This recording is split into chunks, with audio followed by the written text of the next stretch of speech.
Wait, are you recording? Okay. So 13.5, we're going to be solving polynomials this time. So we're going to be factoring to solve, but then we're also going to be using what we know about trig to solve for unknown size. So just a reminder how to solve using factoring. The whole equation has to be equal to 0. So you need to subtract or FOIL everything out so you can get it all to one side, so it's all equal to 0. Then you're going to use any of the factoring methods that we already know about, set each one equal to 0, and solve each one. So we're going to have multiple answers in most of these. Okay, so our first example is 2x squared minus 7x minus 15. This one is already equal to 0, so we can go straight into factoring. If I have a number in front of my x squared, guys, what type of factoring method am I going to use? Bottoms up. So, bottoms up. We take the 2 and we multiply it to the back. So that's x squared minus 7x minus 30 equals 0. And now we can use diamond method on this. So what two numbers multiply to negative 30 and add up to negative 7? Negative 10, positive 3. But when we do something that changes the value, we have to undo it. So because I multiplied at the very beginning, in order to undo that multiplication, we divide everything by 2. The 2 and the 10 reduce to 5 over 1. Bring your bottoms up. So that factors to x minus 5 times 2x plus 3 equals 0. Okay, so we're going to use what we call the zero product property to solve for this. Remember, we put a line through each factor, and then we set each factor equal to 0. So x minus 5 equals 0, and 2x plus 3 equals 0. On the left, x minus 5 equals 0. Add 5 to both sides, and we get x equals 5. So that's one answer. On the right is a little bit more work. We have to subtract 3. That gives us 2x equals negative 3. And then we divide both sides by 2. So we get x equals negative 3 over 2. And that's our second answer.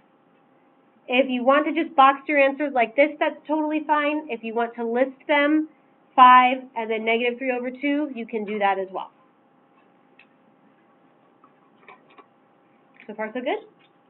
Okay. Okay, so second example, x plus 4 times x minus 4 equals 15x. Is this one equal to 0? No. So we're going to eventually have to subtract 15x to get it over there, but there's not going to be anything for us to combine it with. So we also need to get rid of this factoring and then refactor. Look at what we have, x plus 4, x minus 4. What factoring method did they use to get that? Difference of 2 squares. Difference of 2 squares. So how would this FOIL out? X squared minus 16. You could do FOIL on the whole thing. When you combine like terms, the middle x's will cancel. So it ends up being the same thing. Equals 15x, and now pull 15x over to the other side. So minus 15x minus 15x. So that gives us x squared minus 15x minus 16 equals 0. Okay, guys, what were the two numbers that multiply to negative 16 and add up to negative 15? Negative 16. Negative 16, positive 1. So you should have ended up with x minus 16 times x plus 1 equals 0. Set each one equal to 0, and your two answers should be positive 16 and negative 1. Yes? Yes. Do I need to go over that? No. Any questions or concerns? Okay. All right, example 3. We're halfway done. X cubed minus 5x squared equals 14x.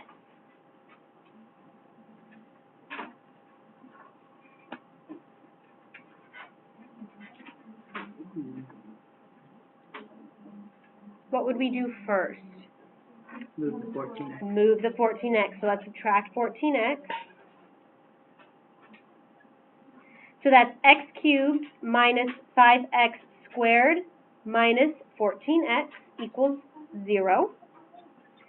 What do you guys see now? A GCF. GCF of X. x. So that leaves us with x squared minus 5x minus 14 equals 0. Okay, what two numbers multiply to negative 14 and add up to negative 5? Negative 7, positive 2. Please remember to keep that x on the outside because GCFs don't go away. So that's x times x minus 7 times x plus 2 equals 0.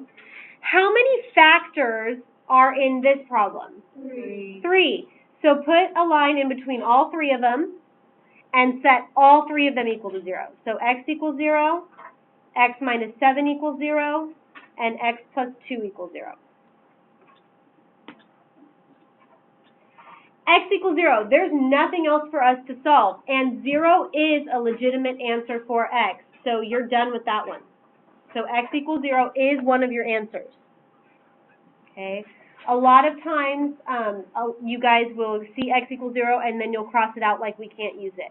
You can only do that if we end up with something like 2 equals 0 or 4 equals 0, which is not possible. Okay, but x equals 0 is possible.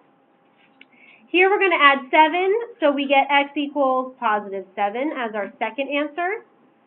And our third answer is x equals negative 2. So we have 3 answers, which should make sense because what was the largest exponent in our problem? 3. When our exponent is 2, how many answers do we end up with? 2. So that largest exponent in your problem tells you what the maximum possible number of answers is. Sometimes you'll have to discount one of them because it either doesn't work or it's an extraneous solution or whatever. But the exponent will tell you how many total possibles there are. And in this case, we got to use all 3. Okay? Okay, so for example 4, I have 4 divided by x plus x divided by x plus 6. All of that equals 1. I cannot add these two fractions because I don't have common denominators. So we actually have 2 choices here of what to do. We can get a common denominator, add the 2 fractions, and then cross multiply to get our answer. Or we can multiply by the lowest common multiple and get rid of the denominators right away, similar to what we did yesterday.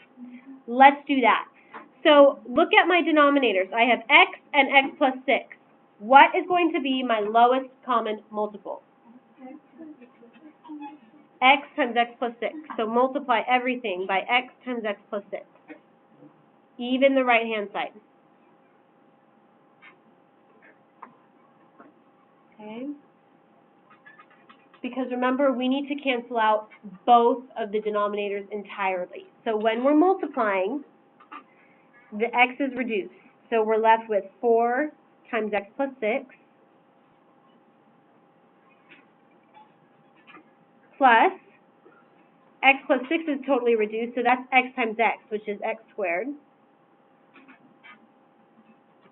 equals x times x plus 6, because that's just a 1.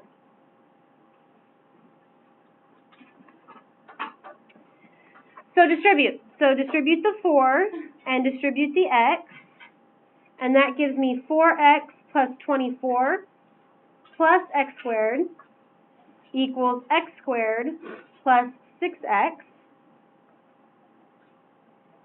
And now we got to get all of our terms on the same side. So let's do the x squareds first. What would you do to get the x squareds all together?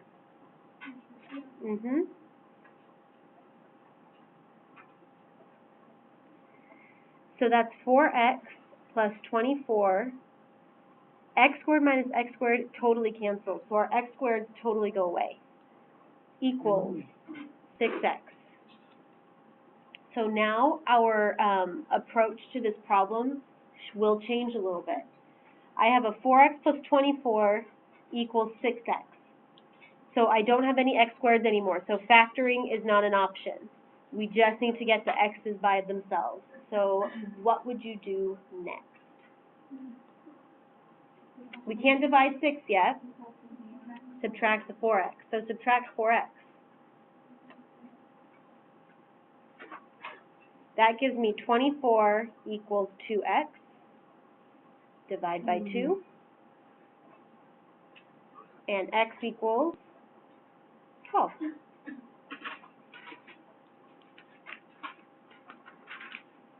I'll get Marissa right on You that. can write that. Okay. Guys, what kind of special triangle is this?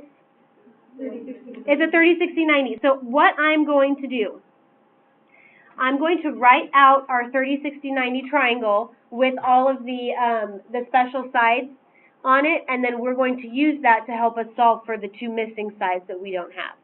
So here's a 30, 60, 90 triangle. Here's my right angle. Let's call this one 30 degrees. The segment opposite of the 30 degrees is always called A. The segment opposite of the 60 degrees is A square root 3. And the hypotenuse is always 2A.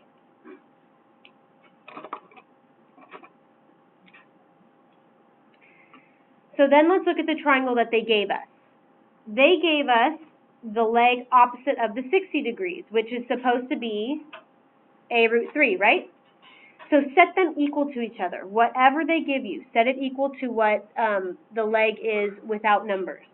So A root 3 is equal to 9 root 3. That's convenient that they look so similar. So what does A equal? 9. 9. So label the side that's called A, 9. That's the one opposite of the 30 degrees. So what's the hypotenuse? 18. 18. So 2A equals 18.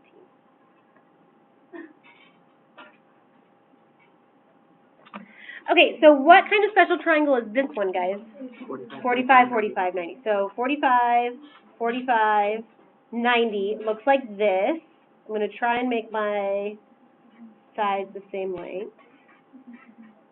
So this one is 45 degrees. This one is 45 degrees.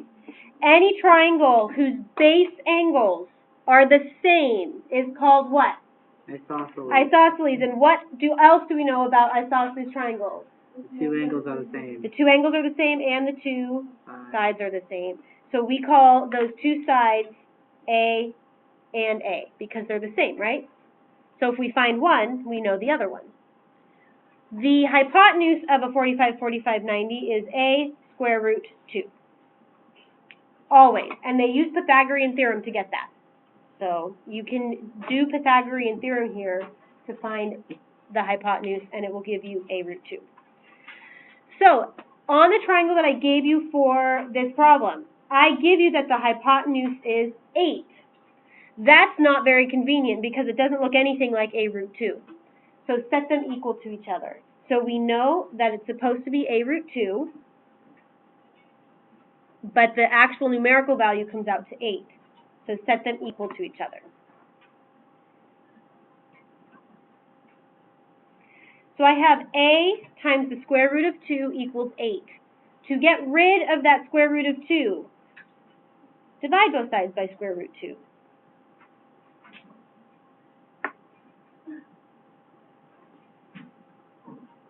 Now, I have a root in the denominator. How do I get rid of that?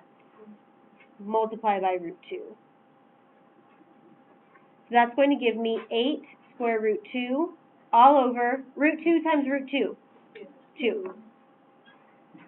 Does it reduce at all? Yes. Yes, so A reduces down to 4 square root 2. A is one of our side lengths, so let's write it in. Oops, not A root 2, 4 root 2.